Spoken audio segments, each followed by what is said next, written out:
Praise the Lord. God bless you sa aking beloved co-preacher, beloved Edwin. Palakpakan po natin ang ating pinakamamahal na Panginoon.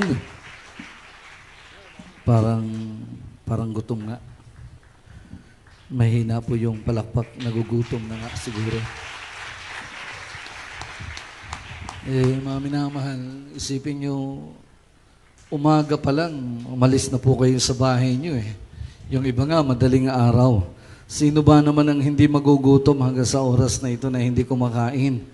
Pero tayong mga Kristiyano, ginagawa natin ito para sa ikaluluwalhati ng ating pinakamamahal na Panginoon. Tayo po'y manalangin, mga minamahal, taas po natin ang ating kamay sa ating mabait na Diyos.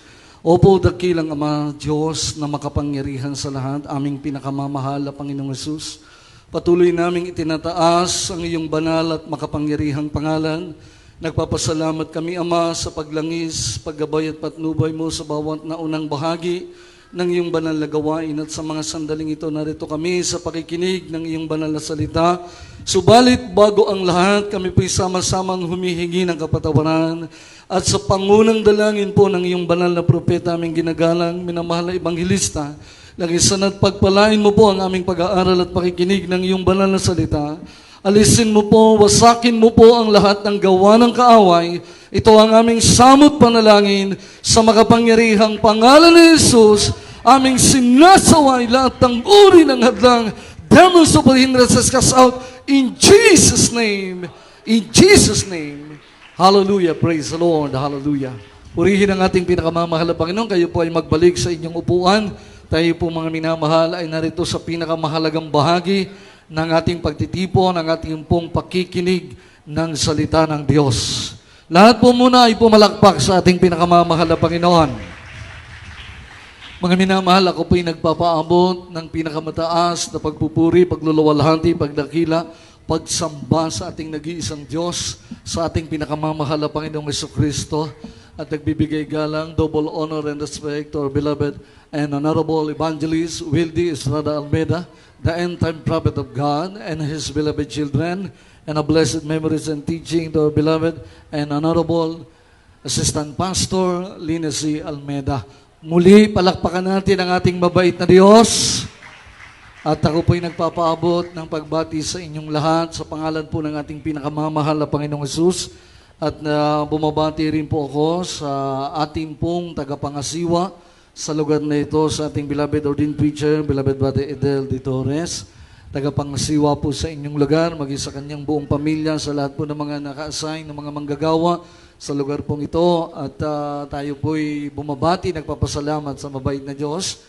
Pagkat kasama po natin ang isa sa elder po ng ating church, mga minamahal, ating beloved ordained preacher, beloved Brother Hermie Limpin. Praise the Lord. Ating beloved ordained preacher, beloved Brother Boy Garcia.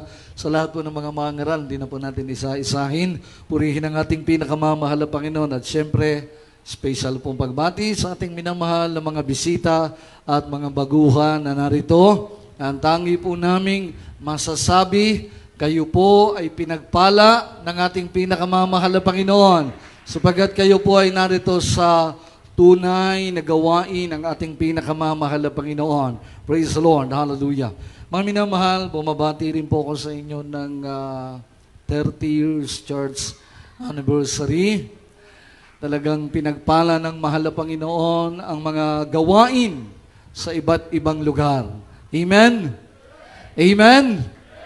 Mga minamahal, napakahalaga ng bahaging ito.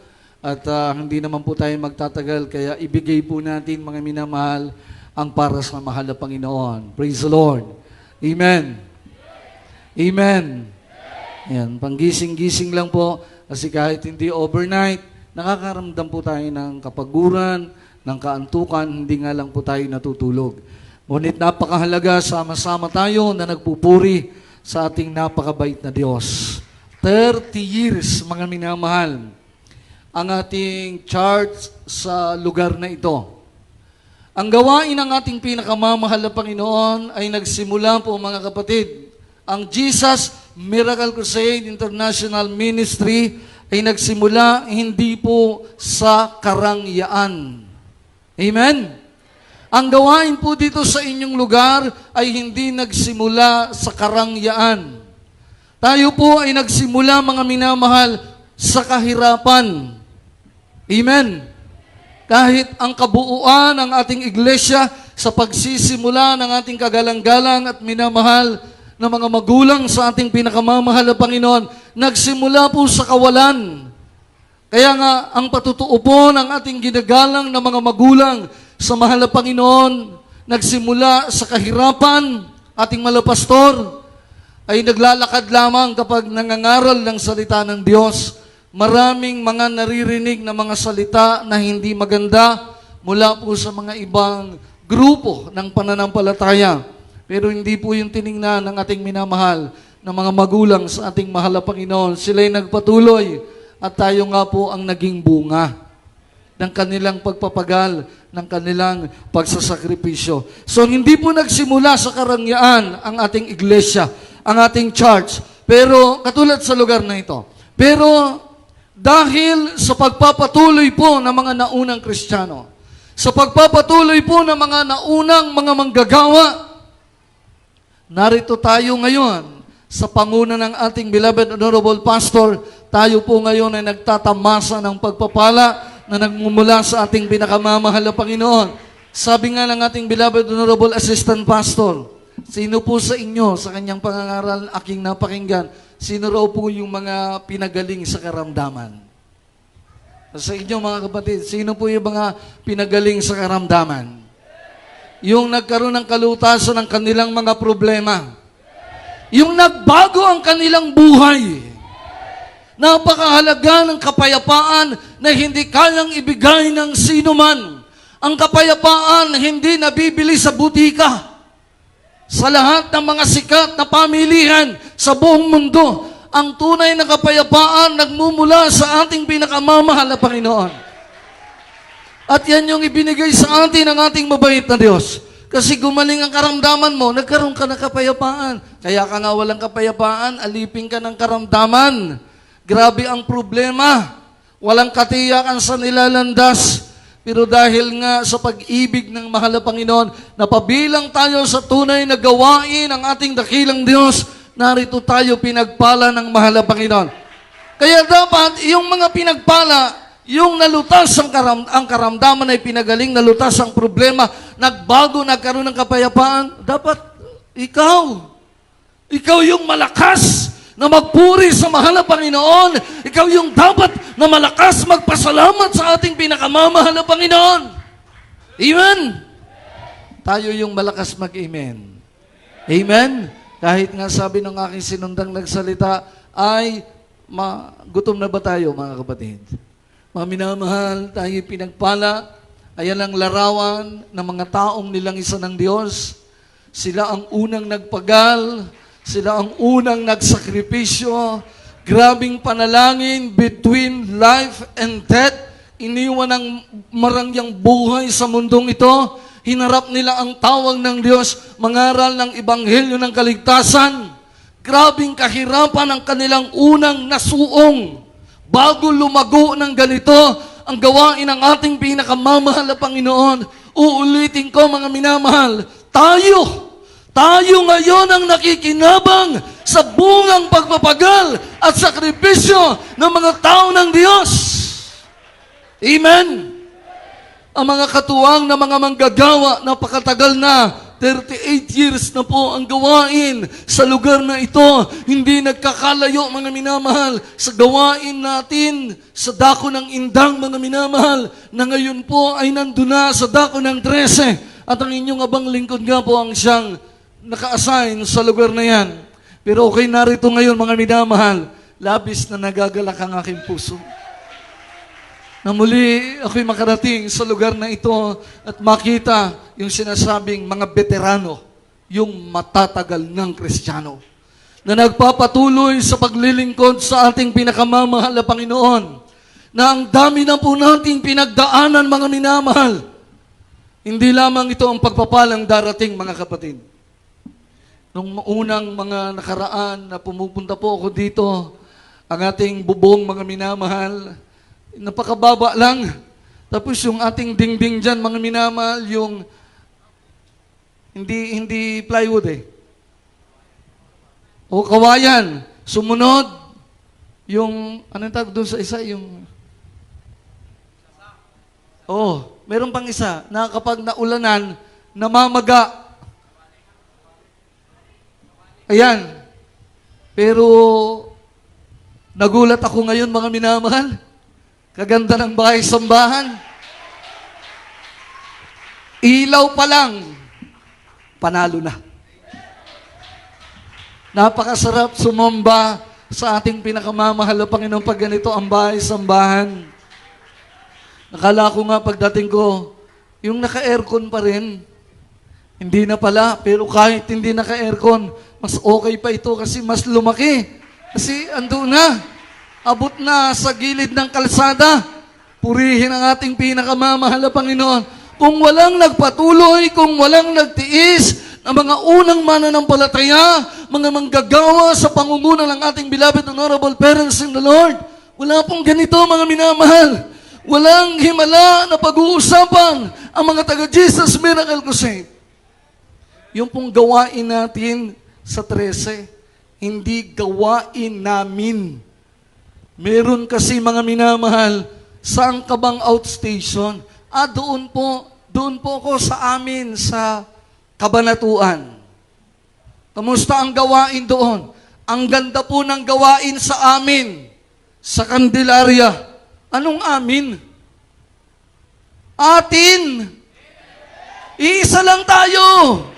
Sa katawan ni Kristo, iisang Panginoon, isang bautismo, isang pastor, isang espiritu, isang pananampalataya. Kaya yung gawain po natin, yung ating chapel doon sa 13, ganon, hindi po yung amin. Ano po? Atin. Iisa lang tayo sa mahal na Panginoon. Kaya yung kagalakan dito, kagalakan din namin na meron tayong ganitong bahay-sambahan. Hindi lang ito. Mga minamahal, gaganda pa po ito. Dadami pa po ang mga mananampalataya. Tayo po ay pinagpala, nagpatayo din po tayo ng ganito sa 13. Siguro yung laki nun, doble nito mga kapatid. 2 ganito po kalaki yung ating bahay-sambahan doon. 4,000 square meter po yung lupa natin. Wala pong bayad kahit 5. More or less 20 million ang halaga ng lupa na yon. Walang bayad kahit 5. Pinagpala tayo ng ating pinakamamahal na Panginoon. Ang dami na po ng mga outstation na pinagpapala, nagkakaroon ng mga sariling lupa, sariling bahay-sambahan, hindi na mangungupahan, mga minamal, hindi na mangangambang palalayasin pagdating ng araw, at saka pag hindi na yung pag umuulan sa labas, naulan sa loob. Diba, lakas ng ulan kanina sa labas, wala namang ulan sa loob. Samantalang dati, nagsasahod pa tayo ng timba, nagsasahod pa tayo ng batya, dahil tumutulo sa loob ng bahay-sambahan. Pero ngayon, marmol ba yan? Tiles lang. No? Dati mga minamahal, pag lumuhod tayo, masakit sa tuhod. Kasi magaspang. Nung una nga, lupa lamang. Ngayon, langit na tayo. Taga Jesus Miracle Crusade. Ang ganda na mga minamahal. Mga kapatid, ipagpapatuloy na lamang natin ang pagpapalang ibinigay sa atin ng ating mahal na Panginoon, aalagaan na lamang natin. Amen? Nasa biyaya, nasa pagpapala na tayo ng ating pinakamamahal na Panginoon. Walang pinagkaiba sa sinasabi ng Biblia. Bago tayo matapos, magbasa muna tayo ng verse. Dito tayo sa Marcos, Kabanatang 4, talatang 30 hanggang 32. Tagalog na Tagalog tayo. Dito po sa aklat ng Marcos, Kapitulo 4, talatang 30, 31 o 32. At kanyang sinabi, sa ano natin itutulad ang kaharian ng Diyos? O sa anong talinhaga isasaysay natin ito? Ito'y tulad sa butil ng binhi ng mustasa, na pagkahasik sa lupa Bagamat siya ay lalong pinakamaliit sa lahat ng mga binhi na nangasa lupa. 32. Gayunmay pagkatanim ay tumataas at lumalaki ng higit kaysa lahat ng mga gulay at nagsasanga ng malabay.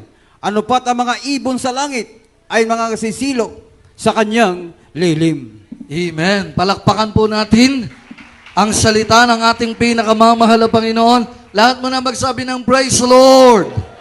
Praise the Lord. Mga minamahal, sabi ng ating nabasa dito po sa last verse 32, gayon may pagkatanim ay tumataas at lumalaki ng higit kaysa lahat ng mga gulay at nagsasanga ng malalabay, anupat ang mga ibon sa langit ay mga kasisilong sa kanyang lilim.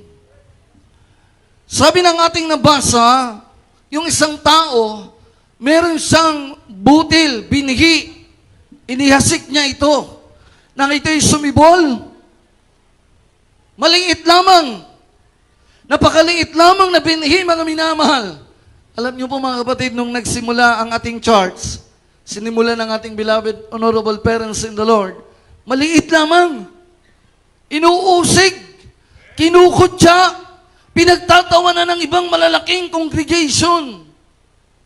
Pero ang ating mahal na pastor patuloy siya, nagtanim ng binhi, yung salita ng Diyos.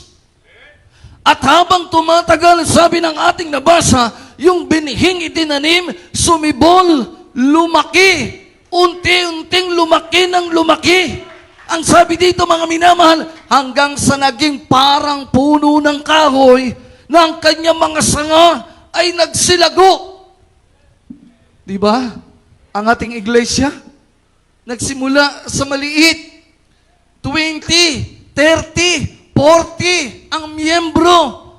Ang pinagdarausan ng ating ginagalang na ebanghelista, ating beloved Mama Dear, ang pinakaatip, yung kumot, nasa puno lamang ng alateris, kumot lamang ang atip, mantalang dito, may kasami pa. Ang ganda pa ng ilaw. Napakaganda. Napakasarap maglingkod sa mahal na Panginoon. So nagpatuloy ang ating beloved honorable parents in the Lord. Kaya yung ating church, yung iglesia natin, lumaki ng lumaki, lumago ng lumago, dumami ng dumami. Ngayon, international na. Amen? Ating beloved ordained preacher galing sa United States. Doon nangaral. Ang dami na nating outstation sa iba't ibang lugar. Sa Cambodia, no? Sa Hong Kong. Ang dami. Mga malalayong lugar na napaka-imposibleng marating ng taga-Jesus Miracle Crusade. Pero, nangyari. Sabi ng ating beloved honorable pastor, darating ang araw pag nagmi-meeting po kami sa pastoral house, every Monday may meeting. Darating ang araw, mga beloved workers, pagpapalain ng church, ang blessing, dollar. O ngayon, di ba nangyari na? Mga choir members na dinadala sa abroad, sa gawain, para bumisita, mga mangangaral natin, para bumisita sa mga outstation po natin sa abroad. Dalarang blessing. Naganap ang sinabi ng ating ginagalang na malapastor. Pagpapalain ng iglesia, pagpapalain ng church, noon, pag magbilang ng tithes and love offering, 30 pesos, 40 pesos, sabi ng beloved Mama Dear, sweetheart, 35 pesos ang ating tithes and love offering, bibigyan natin ng kapatiran, ng pamasahe, wala nang matitira. Uuwi sila, kahit isang pandesal, walang pasalubong sa beloved children. Gutom, iniwanang gutom, babalikan na gutom. Ganun ang buhay ng church natin, mga minamahal noon.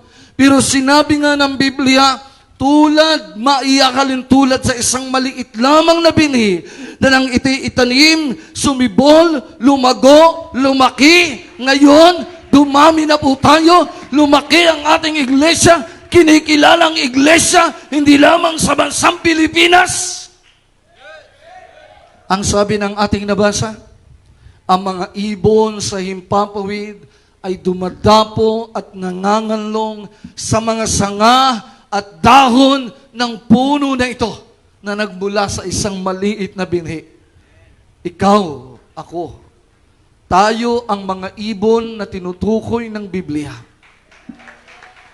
Na ngayon, tayo'y nakadapo sa puno, sa iglesia ng ating dakilang Diyos, sa tunay na gawain ng mahal na Panginoon. Nakikinabang tayo, nagpapahingalay tayo, nagpapahinga tayo sa punong ito, sapagkat habang tayo'y nakadapo sa punong ito, ibig sabihin, habang tayo'y nasa iglesyang ito, ang kapayapaan ay narito.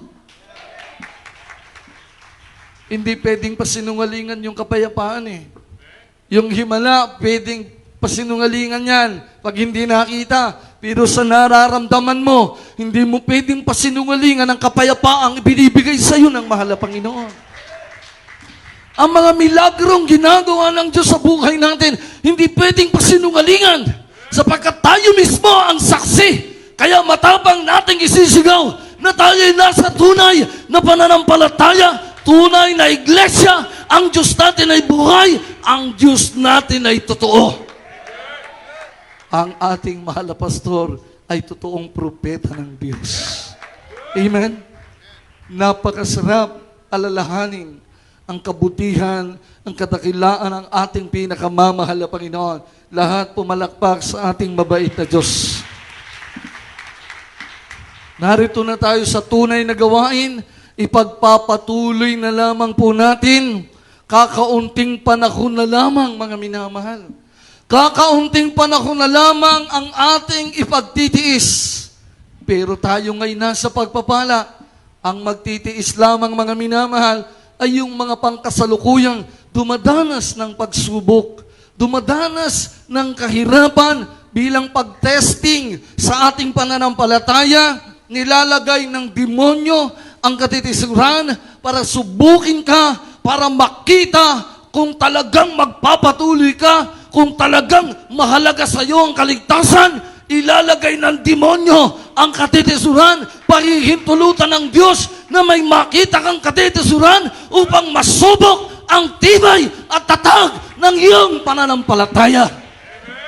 Mga minamahal, ipagpapatuloy na lamang natin. Nasa pagpapala na po tayo. Amen? Tingnan niyo po mga kapatid, basahin natin, Revelation chapter 12, verse 12. Sa Apokalipsis ni Juan, kabanatang 12, talatang 12. Kaya't mga gala kayo, o mga langit, at kayong nagsisitahan diyan, sa aba ng lupa at ng dagat, sapagkat ang diablo bumaba sa inyo na may malaking galit, sa pagkaalam niya na kaunting panahon na lamang mayroon siya. Amen. Napakalinaw niyan, mga minamal. Uulitin ko, kaya't mga galak kayo. Oh, huwag tayong malungkot. Amen. Ayun o, 38 years. Nagdiriwang tayo. Meron bang nagdiriwang na nakasimangot? Amen. Nagdiriwang nga eh. Kasaya. Nagpupuri sa Diyos na naabot natin ang ganitong taon. Yung iba sa inyo, 10 taon na naglilingkod sa mahal na Diyos. 20 taon na, 2 taon, 1 taon na naglilingkod sa mahal na Panginoon. Ipagpasalamat natin yan sa mahal na Panginoon. Yung iba hindi na po nakakakilala. Namamatay na po na hindi nakilala ang katotohanan. Samantalang tayo, mamamatay na nang makilala ang katotohanan, binuhay, binigyan ng pag-asa. Sabi ng ating nabasa, sa aba ng lupa at ng dagat, sapagkat ang diablo'y bumababa sa inyo na may malaking galit. Yun, kaya pala may problema eh, kaya pala may pagsubok sa buhay ng Kristiyano, kaya pala may katitisuran. Ang diablo, bumaba sa lupa, may dalang galit. Hindi sa kapitbahay mo, kundi sa iyo mismo. Ikaw na tagalangit, ikaw na totoong Kristiyano, sa atin galit ang demonyo. Dahil gusto ng demonyo ibalik tayo sa makasalanang buhay. Kaya sabi diyang bumaba ang dyablo na may dalang galit. Di naman naharap sa iyo si Satanas na may dalawang sungay, may buntot at nakakatakot. Hindi haharap si Satanas sapagkat ang Biblia din po ang nagsasabi, nag-aanyo siyang anghel ng kaliwanagan. Kaya minsan, kapwa pa mananampalataya. No? Minsan sa chapel nga lang uupo ka. May upuan ka na, nag-CR ka. Pagbalik mo, wala na ang upuan mo. Sinong kumuha? Ayoko na nga dumalo, tisod na ako na wala yung upuan ko. Upuan lang yun No? Yung iba nga, terribling pagsubok, hindi umaatras. Yung kapatiran natin, nakalimutan ko lang ang pangalan, sister, ang asawa, unbeliever, lasenggo, sabi nung lalaki, pag ikaw hindi ka tumigil sa pananampalataya mo na yan, papatayin kita. Pero yung sister natin, hindi natakot. Aba, isang araw, pagdating sa bahay, lasing ang asawa. Yung asawa pala, naghanda na ng kutsilyo. Pagpasok nung asawa niya, si sister, inundayan ng saksak. Sinaksak talaga. Alam niyo mga kapatid, Disyembre, kutsilyo Pagsaksak pag alis nung lasing sa kutsilyo, nakaganon yung kutsilyo. Kinakabahan ni sister, walang sugat si sister. Pero yung kutsilyo baluktot. Ang ginawa nung asawa, kumuha ng martilyo, itinuwid uli yung kutsilyo, sinaksak uli, baluktot uli. Wala pang ang ganun, di ba? Minsan wala ka lang maipamasahe. Tapos naagawan ka lang ng upuan. Tapos hindi ka lang napansin ni Brother Idel. Uy, aming beloved ordained preacher, hindi ako pinansin. Ang laki-laki ng binigay ko sa church. Naglilingkod po tayo sa Diyos, hindi sa tao. Amen? Amen? Kaya nga pag tayo nagbigay sa church, sa gawain, sabi nga ng Bible, yung binigay ng kanan, wag nang malaman ng kaliwa, at yung binigay ng kaliwa, ay wag nang malaman pa ng kanan. So hindi na kailangan i-broadcast. Lihim kang gumagawa sa mahal na Panginoon at ang Diyos na nakakakita ng lihim ay gagantihan ka. Yan ang sabi ng Mateo, mga minamahal. Ayan. Kaya, sa totoong Kristiyano, walang katitisuran. Amen? O, lahat ng natitisod. Inyo, tahimik tuloy kayo lahat. Taas ang kamay ng natitisod. No, di ba? Yan ang totoong Kristiyano. Hindi natitisod. Kahit anong makita, kahit anong marinig. Sabi nga ng beloved honorable pastor, ang totoong Kristiyano, totoong tagalangit, para kang patay. Ano kaya yon? Para kang patay. Ganon? Para kang bangkay? Hindi po. Yung patay, yung bangkay, pasuin mo, walang mararamdaman yan. Tadtarin mo man yan, walang mararamdaman. Wala ding makikita, wala ding maririnig. Yan ang tagalangit. Walang nakikitang katitisuran. Hindi nagdaramdam, hindi nasasaktan. Kung nasasaktan, ang pananampalataya niya, hindi hinahayaang maapektuhan. Nagpapatuloy na maglingkod sa Diyos. Ano man ang pagsubok na inilalagay ng demonyo sa ating harapan. Pero minsan, sabi ng isang Kristiyano, brother, grabe na po talaga, hindi ko na makayanan yung pagsubok, yung katitisuran. Sabi ko, nasan ba yung katitisuran? Nasa unahan ba? Wala po sa harapan. Boy, nasan ang katitisuran? Wala din po kasi sa kanan. Wala din po sa kaliwa. Saan yung katitisuran? Wala daw doon sa harapan, wala sa kanan, wala sa kaliwa. Di siyempre, lalong wala sa likod. Sabi ko, nasaan? Andito po. Andito na po. Ibig sabihin, wala na siyang mapuntahan, wala na siyang masukutan, ayaw siyang tigilan ng problema, ayaw siyang tigilan ng pagsubok. Kasi nga, gusto ng demonyo, alisin ka sa totoong gawain. Kaya dapat, mga minamahal, kahit nandyan na yung katitisuran, huwag mo pa ring tingnan. Amen? Kasi may butas naman eh. Pwede mo namang silipin, itingin mo sa mahal na Panginoon. Itingin natin sa mahal na Panginoon, lahat kayang gawin ng ating mabait na Diyos kung sa ikabubuti ng bawat isa sa atin. Sabi dyan, mga minama, sa ating nabasa, sa pagkaalam niya na kaunting panahon na lamang mayroon siya. Kaya pala grabing galit ng demonyo sa Kristiyano. Kaunting panahon na lamang meron ang demonyo. Naalala ko tuloy, sariwain ko po mga minamahal, alam ko po iti, napakinggan na ng mga datihang kapatiran. Yung mga patotoo na nga, nagpatotoo kanina, si Kuya Boy, grabe pala. Nadala ko na sa preaching yun yung patotoo ng kapatid niya, pero ngayon ko lang napakinggan yung totoong istorya. Grabe talaga, napakabuti ng Diyos, makapangyarihan ng Diyos natin, mga minamahal. Ating beloved Kuya Herms, dapat wala na, matagal na, natunaw na yan. Ilang taon na ba naman yung galing sila sa Talipaw, Hulusulo? Kung hindi totoo ang Diyos, patay sila lahat doon. Pero hanggang ngayon, buhay na buhay pa rin. Amen? Patuloy ang habag ng mahal na Panginoon. Sabi ng ating nabasa, alam ng demonyo, kaunting panahon na lamang meron siya. Naalala ko mga kapatid, nung may Bible studies sa bahay namin, hindi pa po ako worker, mga minamahal. May Bible studies sa lugar namin. Yung kapatid ko, yung araw na yon, Thursday, sinumpong ng karamdaman. Kasi yung isang kapatid ko pong babae, nakilala namin ng mahal na Panginoon dahil sa kanya, siya ay demon possessed for how many years, alipin siya ng masamang espiritu sa aming lugar sa Cavite. Nahanap na namin ang lahat ng magagaling na albularyo o doktor man, walang makapagpagaling sa kapatid ko.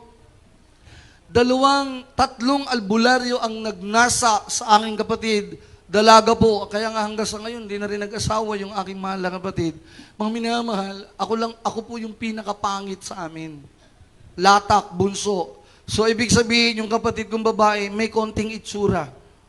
Kasi ako yung pinakapangit lamang ng konti. Ibig sabihin, may itsura. Medyo maganda. Kasi sumasali sa mga sagala nung araw kapag Flores de Mayo. Ibig sabihin, may konting ganda, Pero alipin ng karamdaman, yung mga albularyo nagkakagusto, nagnanasa sa kanya.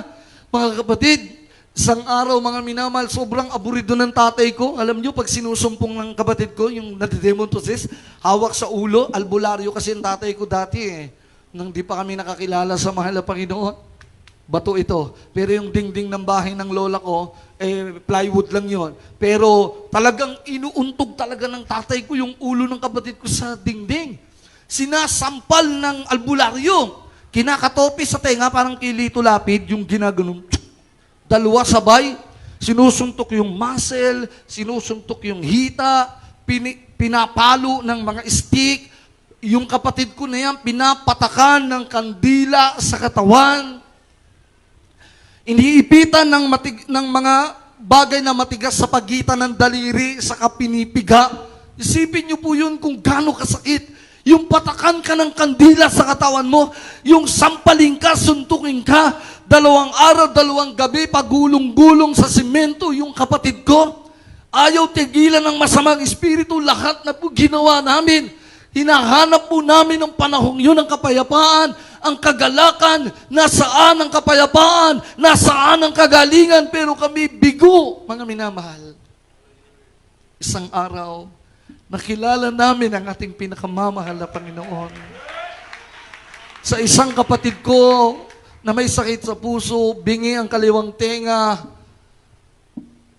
marami siyang karamdaman na ito'y pinagaling ng mahal na Panginoon. Kaya nung malaman namin, in short story, lumapit yung kapatid ko na demon possessed, lumapit sa mahal na Panginoon, pinagaling ng ating mabait na Diyos.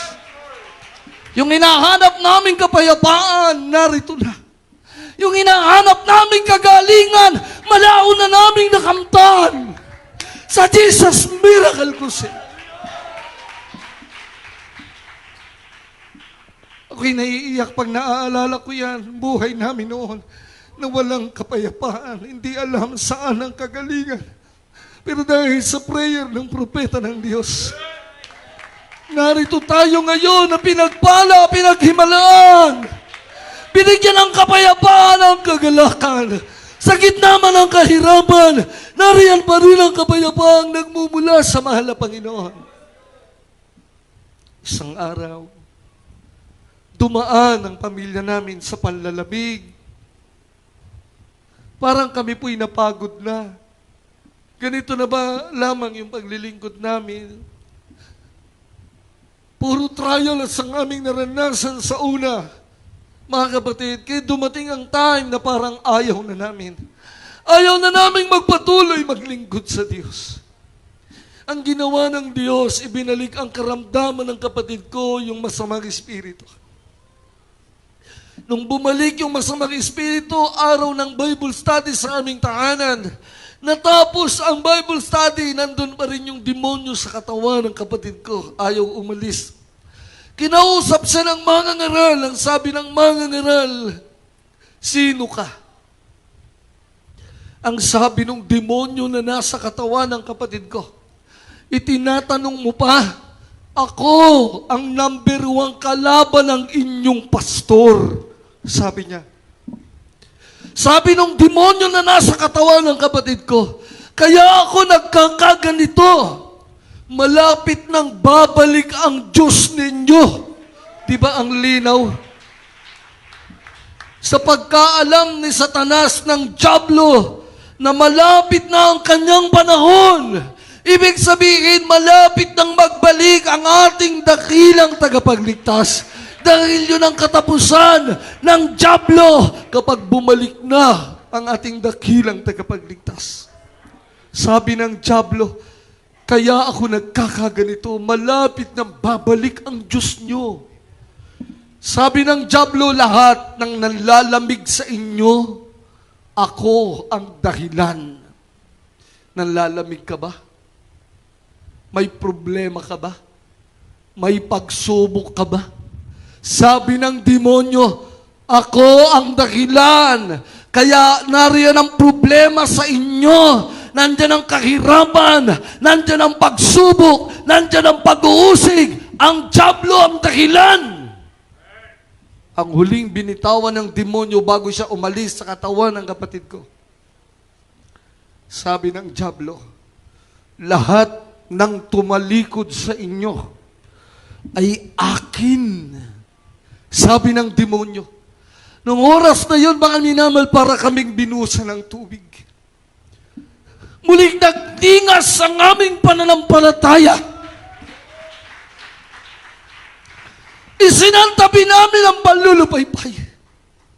Isinantabi namin ang pagkayaw sa larangan ng pananampalataya. Ipinagpatuloy namin ang paglilingkod sa Diyos. Walang dahilan para umalis sa totoong iglesia na ito. Ang pagsubok na nararanasan natin ay gawa ng demonyo. Ang katitisuran na inilalagay ni Satanas para manghina ka. Ang kahirapan inilalagay ng demonyo para magtisod ka. Gawa yan ng demonyo. Ngayong alam na natin, manlulupaypay ba tayo? Manghihina ba tayo? Aayaw ba tayo sa laban na ito? Sabi ng demonyo, lahat ng tumalikod sa inyo ay akin. Kaya nung mga sandaling yon, umawit kami sa mahal na Panginoon. Hinintay naming bumaba ang presensya ng Diyos. Habang yung kapatid ko ay nag-struggle, patuloy kaming umawit, nagpuri sa mahal na Panginoon. Pagbaba ng Espiritu ng Diyos, umalis ang masamang espiritu. Sabi ng Biblia, kung saan ang Espiritu ng Diyos, doon ay may kalayaan. Kung saan ang Espiritu ng Diyos, doon ay may kapayapaan. Aalis ka ba sa tunay na iglesia ng Diyos? Nandito ang mahal na Panginoon. Mga minamahal, bago tayo magtapos, hindi na po natin babasahin, akin pong babanggitin ano ang dapat gawin ng Kristiyano para manatili at magpatuloy sa paglilingkod sa mahal na Panginoon. Una, mga minamahal, Hebreo 12:2. Hebreo chapter 12, verse 2. Looking unto Jesus, the author and the finisher of our faith.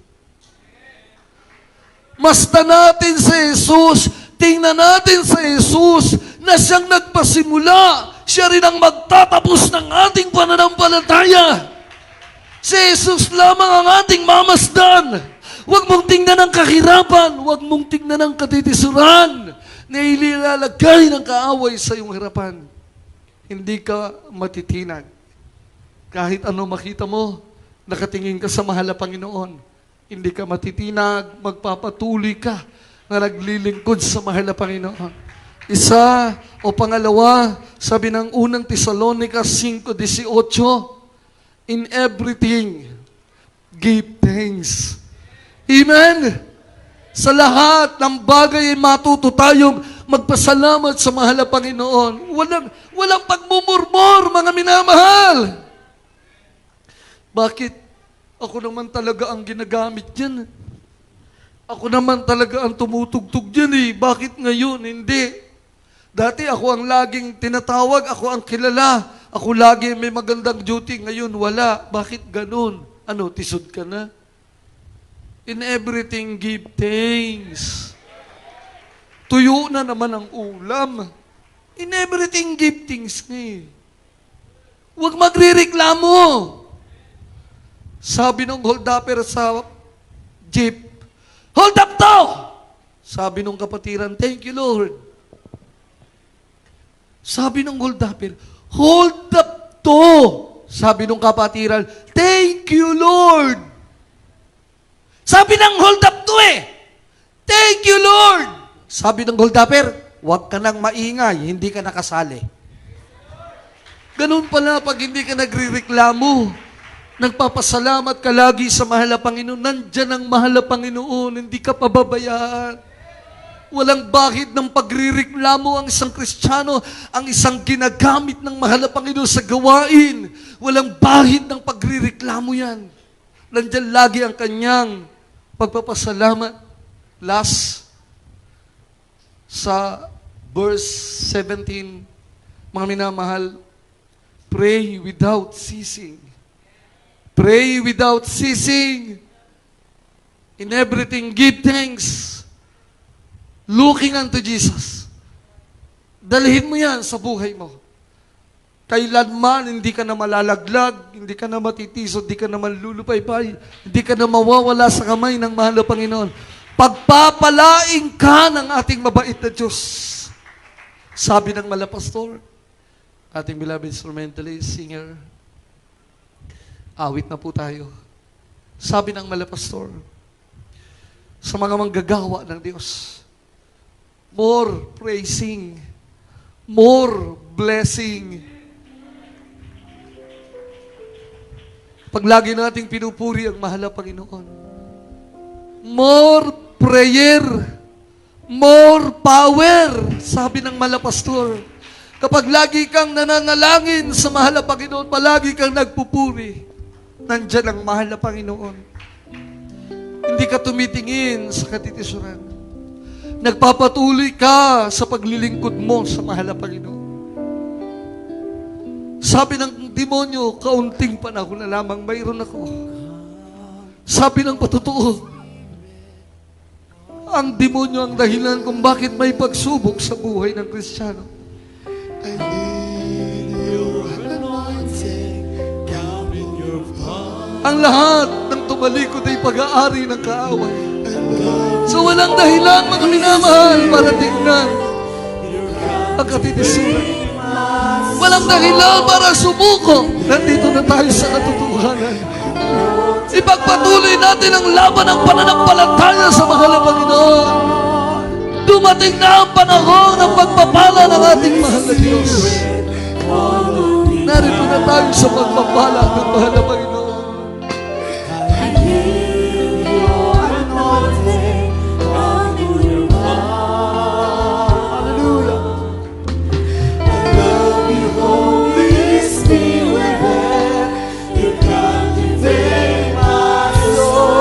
Hindi ko makakalimutan mga minamalang patutuong iyan sa buhay namin. Bago umalis ang masamang espiritu, hinintay namin na maramdaman ang presensya ng ating mabait na Diyos. Hinintay namin bumaba ang presensya ng Diyos. Kung saan ang espiritu ng Diyos, doon ay may kapangyarihan, doon ay may kalayaan. Kaya sa oras ng ating pagsamba, sa oras ng ating pagpupuri sa mahal na Panginoon, sigapin mo kapatid na maramdaman mo siya. Kailangan maramdaman mo ang mahal na Panginoon. Sa tunay na gawain ng Diyos, kumikilos ang espiritu ng mahal na Panginoon. Hallelujah.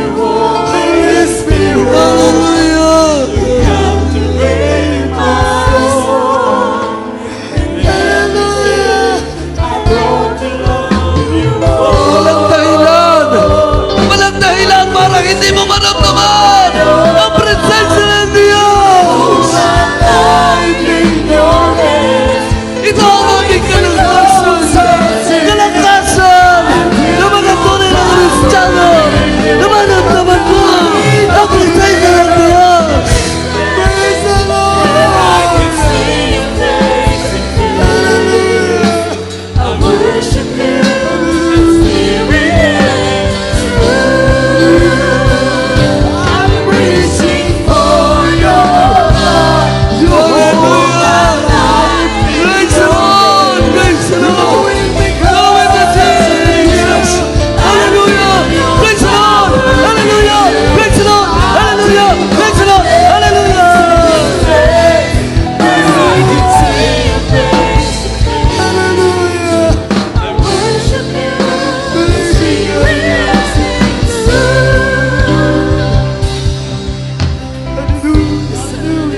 Huwag mong hayaan, kapatid, na matapos ang pagtitipong ito,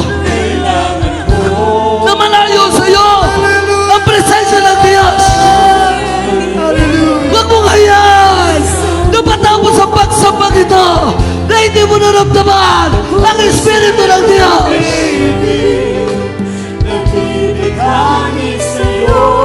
Ito ang ating kalakasan.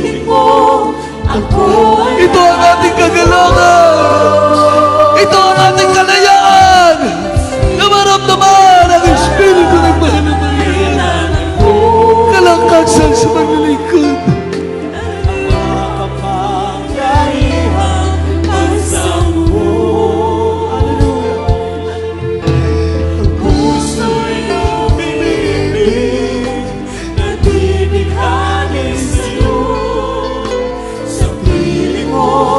Ako ay nalago.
Bakit kapatid? Bakit hindi mo maramdaman ang mahal na Panginoon?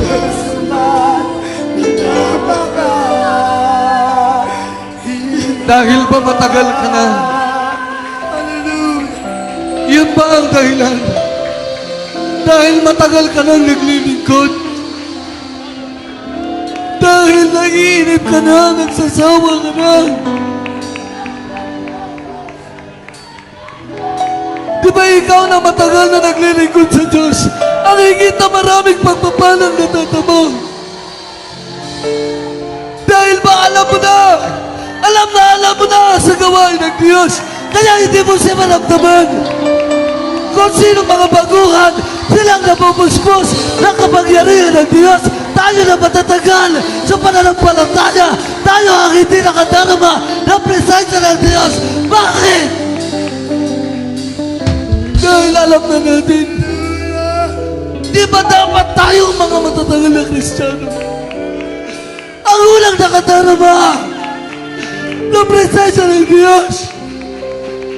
Dahil marami ng pagpapala tayong natanggap sa marami ang buhay ko sa'yo na. Marami ng pag-iingat ang mahal na Panginoon. Marami ng pagliligtas na ginawa ang Diyos sa buhay natin.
Napakapalad natin na tayo ay dinala ng mahal na Panginoon sa kanyang tunay na gawain. Ngayon ang ating mga bisita ay nakatayo sa unahan. Sino ka man, ano man ang kalagayan mo sa buhay, mayaman ka man o mahirap, may pinag-aralan ka man o wala, kailangan mo ng tagapagligtas, ang mahal na Panginoon. E sa oras na ito, tanggapin mo siya sa iyong puso, sa iyong buhay. Simple lang, sundin mo ang panalangin na nanggagaling sa iyong puso. Habang nakataas ang iyong kamay, pikit mo ang iyong mata. Sinabi ng Biblia, hindi lahat ng tao ay anak ng Diyos. Ang anak ng Diyos ay yung tumanggap sa mahal na Panginoon. Kaya habang nakataas ang iyong kamay, tanggapin mo ang dakilang tagapagligtas. Sumunod ka sa panalangin ito. Kalimutan mo muna kung sino ka. Isipin mo, humaharap ka sa Diyos, sa hari ng mga hari, sa nagbigay ng iyong buhay. Kaya tanggapin mo siya ng buong puso. Sabihin mo, mahal na Panginoong Jesus, narito ako, lumalapit sa iyo, nagpapakumbaba, humihingi ng kapatawaran sa lahat ng aking mga kasalanan.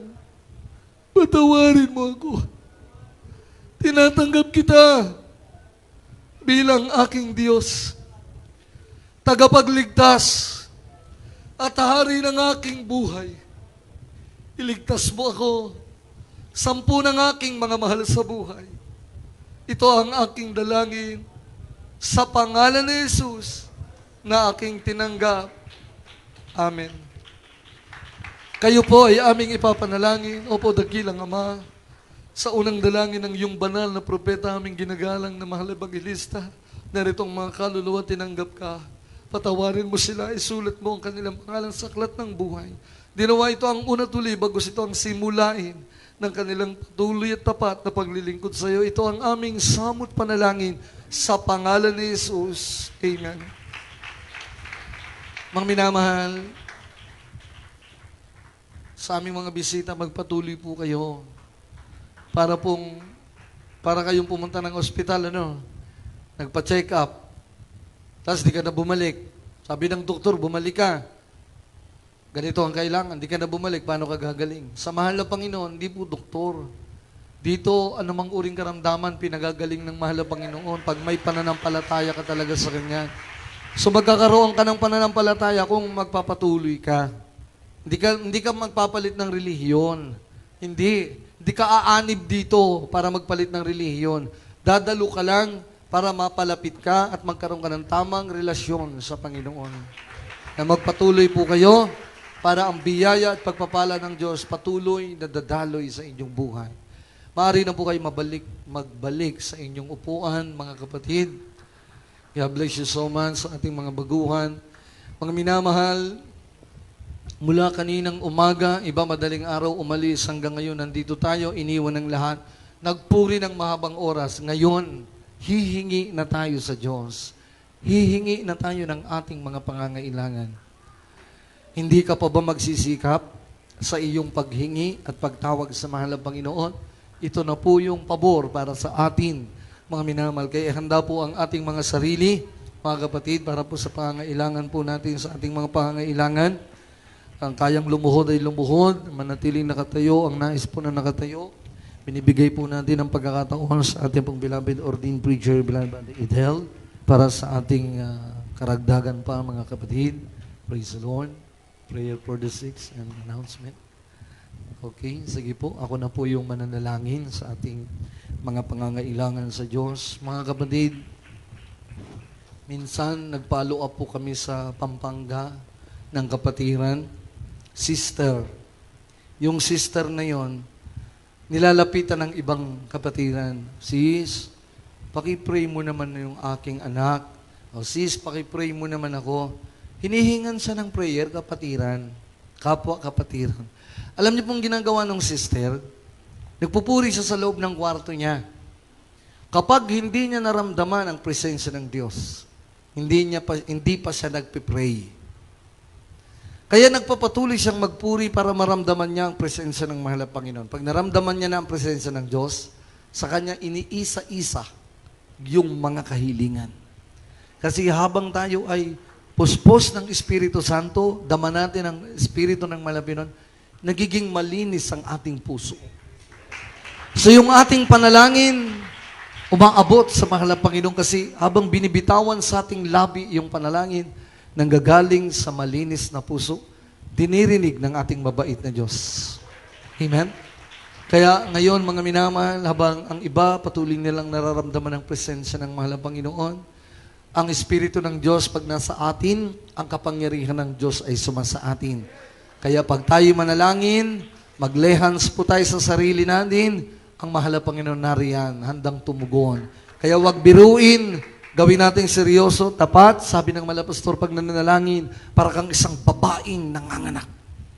Ibig sabihin, grabing panalangin sa Diyos.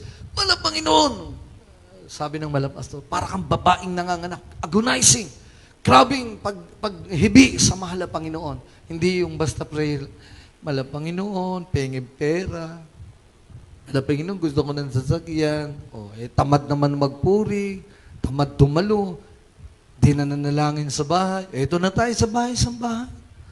Mananalangin na tayo, nilinis na tayo, napuspos na tayo, nilinis ang puso, mananalangin na lang.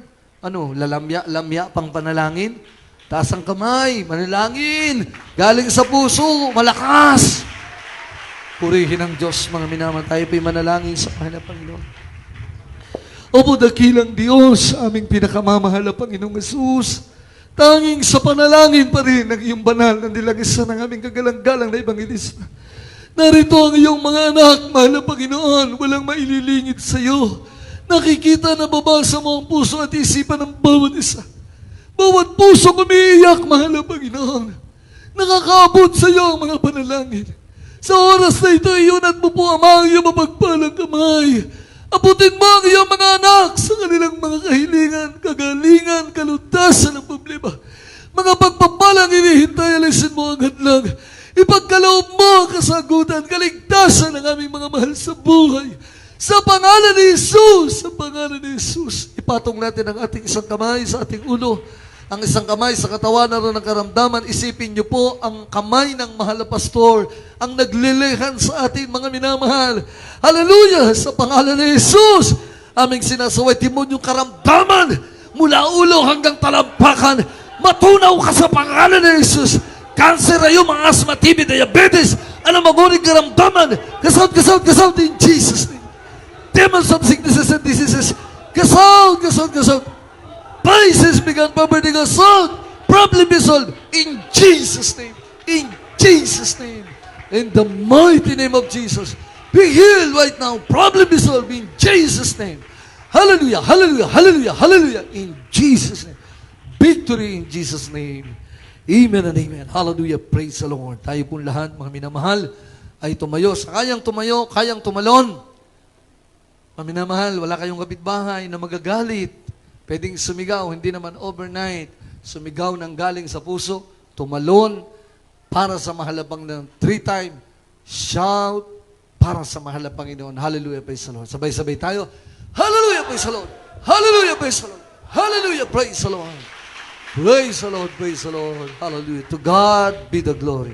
Ang lahat ng pagpupuri, pagluluwalhati, pagdakila, pagpaparangal at pagsamba ay tanging sa ating pinakamamahal na Panginoong Hesus Kristo po lamang.